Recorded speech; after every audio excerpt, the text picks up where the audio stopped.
felt like to get that kind of validation from your fellow Republican leaders after all the abuse you've taken from the MAGA wing of your party for the past 2.5 years for that?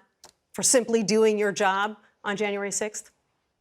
Well, Nancy, it was heartening, but it wasn't anything new. Frankly, as I've traveled around this country for the last 2.5 years, Americans from every walk of life have come up to me and expressed their appreciation for the fact that we did our duty that day. Look, as I said, I understand the disappointment in the 2020 election. I was on the ballot.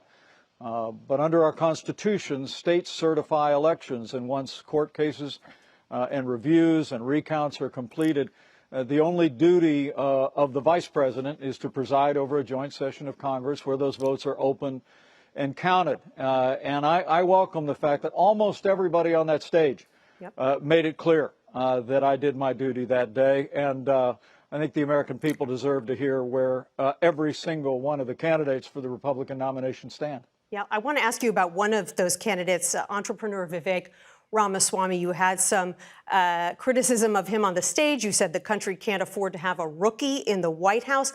I wonder what you make of his voting record. He's listed as an unaffiliated voter in his home state of Ohio. He didn't vote in the 22 primaries. He has acknowledged that he didn't vote in most presidential elections, and he describes himself as a, quote, American nationalist. What's your view of you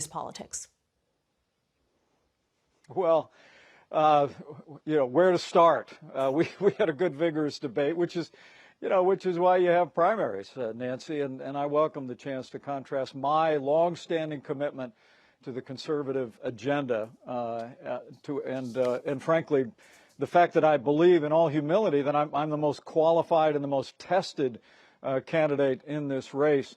Not only with Vivek, who I've known for several years, but for everybody else on the stage. I mean, look, I think this country's in a lot of trouble. I think Joe Biden, from that disastrous withdrawal in Afghanistan 2 years ago this week, to his policies that launched the worst inflation in 40 years, mortgage rates went up to a 22-year high yesterday, burdening families, their war on energy, the crisis at the border, the assault on our liberties. Now is the time, I believe, for leadership that knows how to move the Congress, knows how to move an administration, but also has led a state and made the hard choices of a chief executive at the state level. And so I was happy to contrast that with regard to his voting record. We're talking about Ramaswamy here, if you don't mind, Mr. Vice President. He said that he would pardon Mr. Trump. You were one of 6 candidates on the stage who said that you would support Mr. Trump even if he is convicted of a felony.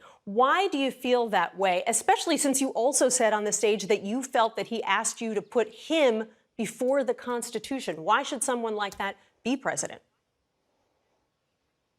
Well, look, I signed a pledge to be on that stage to say that I'd support the Republican nominee. I remain confident, more confident after Wednesday night, that the Republican nominee will not be the former president, that we're going to give the American people a standard bearer for the GOP that's going to be able to lead us to victory against Joe Biden and the radical left. But so, I raised my hand just to say that I'll support the Republican nominee because, Nancy, I could never support Joe Biden.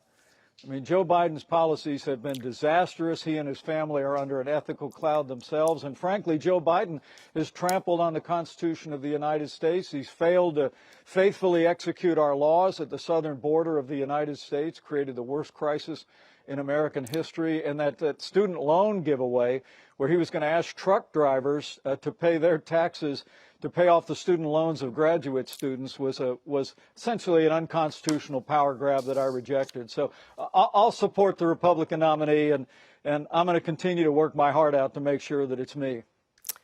Mr. Vice President.